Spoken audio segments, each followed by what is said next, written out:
भारत की भौगोलिक स्थिति और धार्मिक विविधता इतनी अधिक है कि यहाँ संपूर्ण भारत पर राज करना संभव ही नहीं था, लेकिन फिर भी अशोका, अकबर जैसे महान राजाओं ने इसको करके दिखाया है। कोई राजा सिर्फ अपनी शक्ति के दम पर इतिहास में अंकित नहीं हो सकता। हम बात करेंगे कुछ ऐसे शासकों की जो थे तो इतिहास में, पर आज भी उनकी शौर्य गाथाएं हर कोई जानता है। अजातशत्रु हर्यंका वंशी मगध का एक ऐसा राजा जो अपने पिता को मौत के घाट उतार कर गद्दी पर आया। इसके पिता का नाम बिंबिसार था, वो भी एक महान सम्राट थे। सत्ता का मोह अजातशत्रु को इतना अधिक था कि उसने अपने पिता को ही बंदी बनाकर मरवा दिया। जैसा उसका नाम वैसे ही उसके काम। अजातशत्रु का भाई खोसला पर राज करता था, परंतु उसने उसको परास्त करके खोसला पर भी अपना राज स्थापित कर लिया। अजातशत्रु के काल की सबसे महत्वपूर्ण घटना बुद्ध का महापरिनिर्वाण थी 483 ईसा पूर्व में। इसके पुत्र का नाम उदयभद्र था। इसके पश्चात उसको ही राजा चुना गया। अजातशत्रु जैन धर्म का अनुयायी था और इसने इस धर्म का काफी प्रचार प्रसार किया। अजातशत्रु की शादी राजकुमारी वजिरा से हुई। अजातशत्रु ने अपना विस्तार उत्तर और पश्चिम की ओर किया, क्योंकि उसके पिता द्वारा पूर्वी भाग पहले ही उसके पास था। अजातशत्रु ने जल्दी ही अपनी बहादुरी और नीतियों से कोसल और पश्चिम काशी पर अपना कब्जा कर लिया। अजातशत्रु ने युद्ध जीतने के लिए अलग अलग तरह के बेहद खतरनाक हथियारों का प्रयोग किया। अजातशत्रु के समय में ही आशिला कंटक नाम का एक तोपनुमा हथियार बना था, जिसमें बड़े बड़े पत्थर रखकर दूर दुश्मन के खेमे में फेंके जाते थे। इसके अलावा इसने ऐसे रथ का प्रयोग भी किया जिनके किनारों पर धारदार बड़े बड़े चाकू जैसे लगे रहते थे और एक सारथी के लिए सुरक्षित स्थान होता था। अजातशत्रु की मृत्यु 535 ईसा पूर्व में हुई और इनके वंश में सभी लोग अपने पिता को मारकर ही गद्दी पर बैठ पाते थे। इसलिए इतिहास में इस वंश को पितृहंता से भी जाना जाता है। हालांकि जैन धर्म के अनुसार उसकी मृत्यु के अलग दावे किए गए हैं। माना जाता है कि अजातशत्रु महावीर से मिलने गए और उन्होंने पूछा कि मैं मृत्यु के बाद कहाँ जाऊंगा। इस पर महावीर ने कहा कि तुम 7वें नरक में या निर्वाण में नहीं जाओगे, तुम 6ठे नरक में जाओगे। इस पर उसने कहा क्यों नहीं जाऊंगा, तो महावीर बोले वहाँ सिर्फ चक्रवर्ती राजा ही जाते हैं। अजातशत्रु बोला तो क्या मैं नहीं हूँ चक्रवर्ती राजा? महावीर ने कहा नहीं। इस पर उसको क्रोध आया तो महावीर ने उसको नष्ट कर दिया। चंद्रगुप्त मौर्य 340 से 298 ईसा पूर्व मौर्य वंश। भारत का महान सम्राट चंद्रगुप्त मौर्य का जन्म 340 ईसा पूर्व पाटलिपुत्र अभी का बिहार में हुआ। चंद्रगुप्त का साम्राज्य काफी ज्यादा विस्तृत था। इनके पिता का नाम सम्राट चंद्रवर्धन मौर्य था तथा इनकी माता क्षत्रानी मुरा थी। चंद्रगुप्त की दो पत्नी थी, दुर्धरा और हेलेना सेल्यूकस निकटर की पुत्री। इनके पुत्र का नाम बिंदुवार था। चंद्रगुप्त मौर्य भारत के महान राजा थे। इन्होंने कई युद्ध जीते। चंद्रगुप्त इससे पहले सिंहासन पर आए, इससे पहले ही सिकंदर ने उत्तर पश्चिम समुद्री क्षेत्र में हमला करना शुरू कर दिया था। इसके बाद सिकंदर की सेना में विद्रोह हो गया। बाद में वह हिस्सा भी चंद्रगुप्त के शासन में आ गया। चंद्रगुप्त ने गुरु चाणक्य के साथ भारतवर्ष पर राज किया। चंद्रगुप्त ने 20 साल की उम्र से ही युद्ध कला में महारत हासिल कर ली थी, जिसके दम पर उसने अपने गुरु के सानिध्य में इतना बड़ा साम्राज्य खड़ा किया। चाणक्य उनके गुरु होने के साथ ही प्रधानमंत्री का पद भी संभालते थे। गुरु और शिष्य की ये जोड़ी भारत में आज भी सबसे ज्यादा प्रचलित है। चाणक्य ने तक्षशिला में चंद्रगुप्त को देखा था और उन्हें उसी समय ये ज्ञात हो गया था कि ये कोई मामूली बालक नहीं बल्कि समग्र भारतवर्ष का सम्राट है। जब सिकंदर ने भारत पर आक्रमण की योजना बनाई थी, उस समय पूरे उत्तर भारत में नंद वंश का शासन था और सिंहासन पर धनानंद विराजमान था, जो कि बेहद विलासिता से पूर्ण एक निरंकुश निष्ठुर शासक था। चंद्रगुप्त ने धनानंद को हराकर सिंहासन हासिल किया और अपने साम्राज्य को विस्तारित किया। पुलकेशी द्वितीय 610 से 642 ईस्वी चालुक्य वंश। पुलकेशी प्रथम का पोता और चालुक्य वंश का चौथा राजा पुलकेशी एक महान और शक्तिशाली राजा था। इसने कई युद्ध जीते। पूरे दक्षिण भारत में इसका साम्राज्य फैला हुआ था। महाराजा हर्षवर्धन इनके प्रतिद्वंदी थे। जब हर्षवर्धन उत्तर भारत पर राज करता था, इन्होंने हर्षवर्धन 620 ईसा में हर्षवर्धन का आक्रमण विफल कर दिया था। इनका जन्म कर्नाटक में हुआ। माना जाता है कि इसने अपने चाचा मंगेशा को हटाकर गद्दी पर आया था। इसके पिता का नाम कीर्तिवर्मन प्रथम था। इसने युद्ध में कदम और बनवासी को हराया जो कि दक्षिण के बड़े राजा थे और उनका राज्य अपने साम्राज्य में मिला लिया। इसके अलावा इसने कोंकणा के मौर्य सम्राट को हराकर वहां भी अपना परचम लहरा दिया था। पुलकेशी बहुत ही चरित्रवान और बहादुर राजा था। इसके राज्य में भारतवर्ष में जीवनयापन बहुत अच्छे से हुआ। पुलकेशी की सबसे बड़ी उपलब्धि हर्षवर्धन को हराने की थी। पुलकेशी ने दक्षिण में पल्लवों को हराने की कोशिश की, कुछ हद तक सफल भी रहा, परंतु अंत में वह पल्लव राजा बादामी में महामल पल्लव नरसिंह वर्मन प्रथम द्वारा मारा गया। इसके अन्य दो नाम और थे पुलकेशिन और पेद्दावत गुरु था।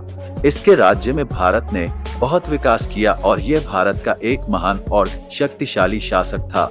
हर्षवर्धन 590 से 647 ईस्वी वर्धन राजवंश। हर्षवर्धन एक अजय सम्राट जिसने प्राचीन भारत में बहुत बड़े साम्राज्य पर राज किया। हर्ष आखिरी हिंदू सम्राट था जिसने पंजाब को छोड़कर पूरे उत्तर भारत में राज्य किया और उसके बाद पूरा बंगाल भी उसी के अधीन था।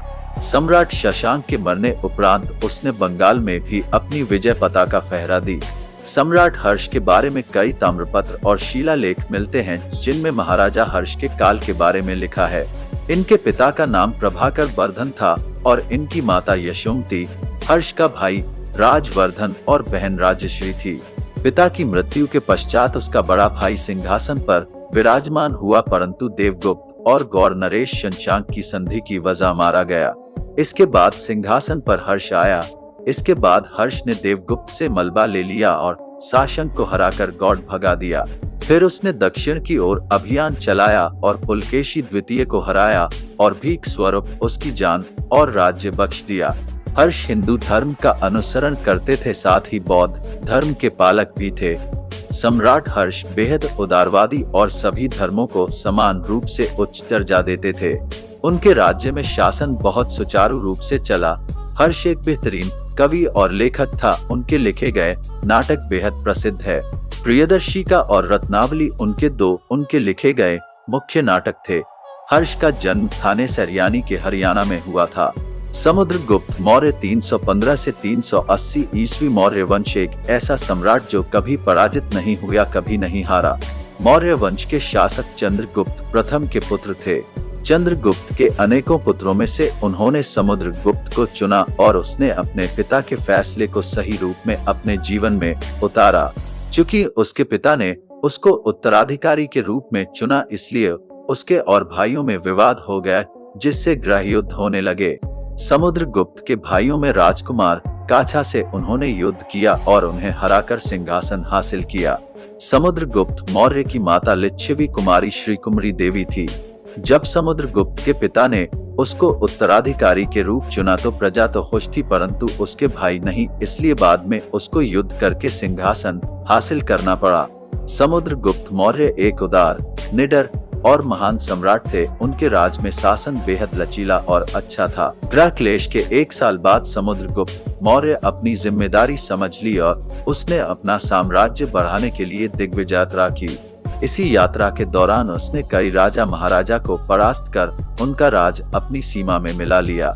यात्रा के दौरान सबसे पहले उसने आर्यावर्त के 3 राजाओं अहिच्छव का राजा अच्युत, पद्मावती का भारशिव वंशी राजा नागसेन और राजकोटकुलच को हराकर वहां अपनी विजय पताका लहरा दी। तत्पश्चात उसने एक बड़ी सेना के साथ पुष्पपुर में प्रवेश किया। इसके बाद उसने दक्षिण की यात्रा की और क्रम से कौशल, महाकांतर, भौराल, पिष्टपुर का महेंद्रगिरी, मद्रास प्रांत का वर्तमान पीठापुराम, कोट्टूर, एरंडपल, कांची, अवमुक्त, वेंगी, पालक, देवराष्ट्र और कोस्थलपुर वर्तमान कुटलूरा, करीब 12 राज्यों अपनी विजय पताका लगाई और एक बड़ी विजय प्राप्त की। जब वह दक्षिण की ओर विजय प्राप्त कर रहा था, उस समय उत्तर के कई राजाओं ने खुद को स्वतंत्र घोषित कर दिया था। बाद में लौटते पर उसने उन सभी को द्वारा अपने राज्य में मिलाया। इतनी बड़ी विजय के बाद किसी भी राजा की उसके खिलाफ सिर उठाने की कोशिश नहीं की। दक्षिण के और पश्चिम के राजा ने उसका आधिपत्य स्वीकार कर लिया था और समय समय पर उसको उपहार देकर खुश करते रहते थे। समुद्रगुप्त मौर्य भारत के महान राजा थे और उन्होंने जीवन में कभी हार का स्वाद नहीं चखा। समुद्रगुप्त मौर्य के बाद विक्रमादित्य की उपाधि से सम्मानित चंद्रगुप्त द्वितीय ने शासन संभाला। समुद्रगुप्त ब्राह्मण धर्म के धारक होने के साथ साथ बाकी सभी धर्मों के साथ प्रेम भाव और सम्मान रखता था। उसने बौद्ध धर्म के लिए कई मठ बनवाए। उसके राज्य में चलने वाले सिक्कों पर सबकी झलक देखने को मिलती है। अशोका 304 से 232 ईसा पूर्व मौर्य वंश भारत का महान एवं विश्व प्रसिद्ध सम्राट अशोक मौर्य वंश का बेहद महत्वपूर्ण और शक्तिशाली राजा था। भारत पर अनेकों महान राजाओं ने राज किया, परंतु अशोक जैसा राजा भारतीय इतिहास में कोई नहीं था। अशोक का राज्य अफगानिस्तान से बर्मा तक और कश्मीर से तमिलनाडु तक फैला हुआ था। अशोक ने अंतिम युद्ध कलिंग युद्ध में धर्म नीति अपना ली थी। ये हृदय परिवर्तन उसके आसपास परिलाशों को देखकर आया था और बाद में उसने अपनी विस्तारवादी नीति का त्याग कर दिया। सम्राट अशोक के द्वारा भूटान, नेपाल, बांग्लादेश, पाकिस्तान, अफगानिस्तान, भारत, म्यांमार आदि सभी देश जीत लिए थे। इतने बड़े भूभाग पर उस समय राज करने वाला अशोक प्रथम राजा था। अशोक को चक्रवर्ती सम्राट की उपाधि मिली थी और इसका अर्थ होता है राजाओं का राजा। भारत में ये उपाधि सिर्फ अशोका को ही मिली। कलिंग युद्ध के करीब 2 साल पहले ही अशोक मानवतावादी शिक्षा से प्रभावित होकर बौद्ध धर्म के अनुयायी बन गए थे। अशोक के पिता का नाम बिंदुसार और माता का नाम सुभद्रांगी रानी धर्मा था। अशोक की 2 पत्नी थी, देवी कारुवाकी, पद्मावती, तिष्यरक्षिता। इसके अशोक के 4 पुत्र थे संतान महेंद्र, संघमित्रा, तीवल, कुणाल, चारुमती। सम्राट अशोक के समय राज्य व्यवस्था इतनी बेहतर और सुचारू थी कि विदेशों से लोग भारत पढ़ने आया करते थे। अशोक ने ही कई विश्वविद्यालयों का निर्माण कराया, जिनमें प्रमुख नालंदा विश्वविद्यालय, विक्रमशिला, तक्षशिला, नालंदा, कंधार आदि विश्वविद्यालय थे। उस समय शिक्षा, स्वास्थ्य, रक्षा, व्यापार सभी चीजें बहुत ही भरपूर और अच्छी स्थिति में थे। अशोक कला का विकास किया और कई कलाकृति बनवाई। अशोक के बारे में आज भी कई शिलालेख भारत और अन्य देशों में सुरक्षित रखे हुए हैं, जिनमें उसके राज्य का वर्णन मिलता है। अशोक भारत के सर्वोच्च चक्रवर्ती सम्राट थे और आज भी भारत के झंडे में अशोक चक्र देखने को मिलता है। अशोक की मृत्यु पाटलिपुत्र पटना में हुई।